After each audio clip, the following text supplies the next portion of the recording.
Mianatra eo an-tongotry Jesosy isan'andro.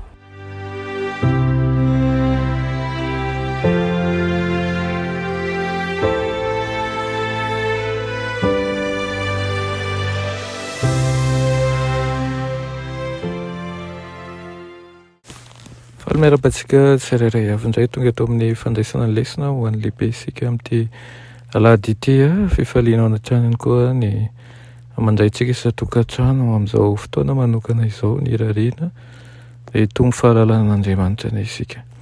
Aloha hidirantsika amin'ny lesona anio dia hivavaka isika. Ry Tompon'Andriamanitra io mbola velom-pisaoranao izahay noho ny amin'ny fitahinao sy ny fitantananao. Misaotra ihany koa ny amin'ny fiarovanao izay tsy manam-petra. Misaotra ny amin'ny fahamarinanao izay omenao anain'io ary misaotra ny amin'ny fanainao masina izay miasa amin'ny fiainan'ny tsirairay.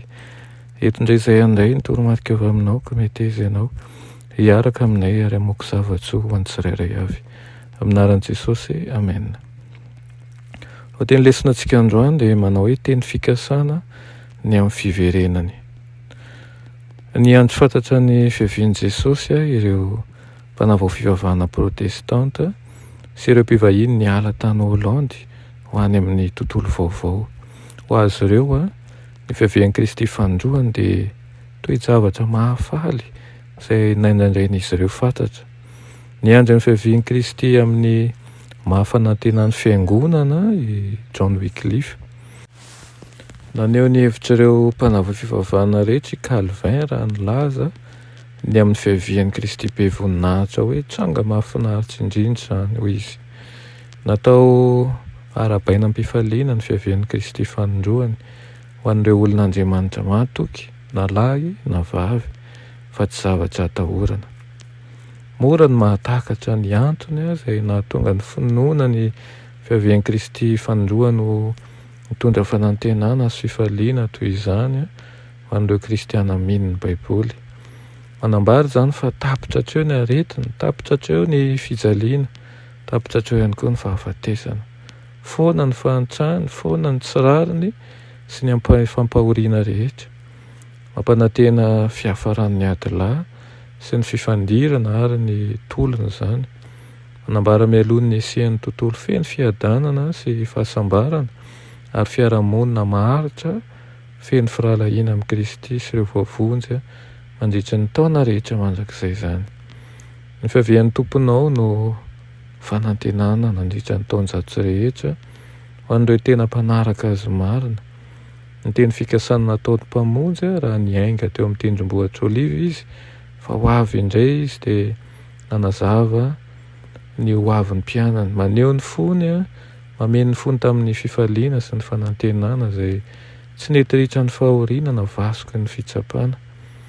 Teo anivon'ny fahoriana sy ny fanenjehana ny fanantenana maharitra ny fisehoan'Andriamanitra lehibe sy Jesosy Kristy mpamonjy antsika. Raha feno alahelo ireo kristianina tany Tesalonika teo ampandevenana ny malalany izay efa nanantena ny ho velona ahita maso ny fiavian'ny Tompo, dia nanondra azy ireo ny fitsanganany amin'ny maty izay hisy amin'ny fiavian'ny mpamonjy Paoly mpampianatra azy. Amin'izay dia hitsangana ny maty eo amin'ny Kristy ka akarina miaraka amin'ny velona hitseny amin'ny Tompo eny amin'ny rahona, dia ho any amin'ny Tompo mandrakariva isika hoy izy. Koa dia mifampionony ianareo amin'izany teny izany. Dia tahaka an'ireo faniriana sy ny fanantenana ny mpianatra tamin'izany ihany koa no tokony hampitombo mandrakariva ny fanantenantsika ny amin'ny fiavian'i Jesosy. Efa tombotra ny fotoana, efa akaiky dia akaiky tokoa, ka hivonona isika hitsena ny Tompo eny amin'ny rahona lanitra. Amen. Raha ny malala tsara indrindra mbola misaotra anao izay amin'izany teninao izany. Misaotra ny fanantenana izay menao anay, fa tsy maintsy ho tapitra avokoa na ny fahoriana na sy ny zavatra mety iainanay eto amin'ity tany ity, fa hosoloana zava-baovao ny zavatra rehetra.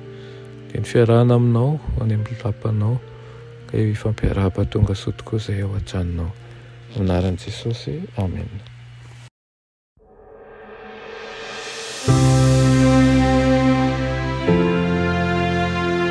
mianatra eo a tongotry Jesosy isan'andro.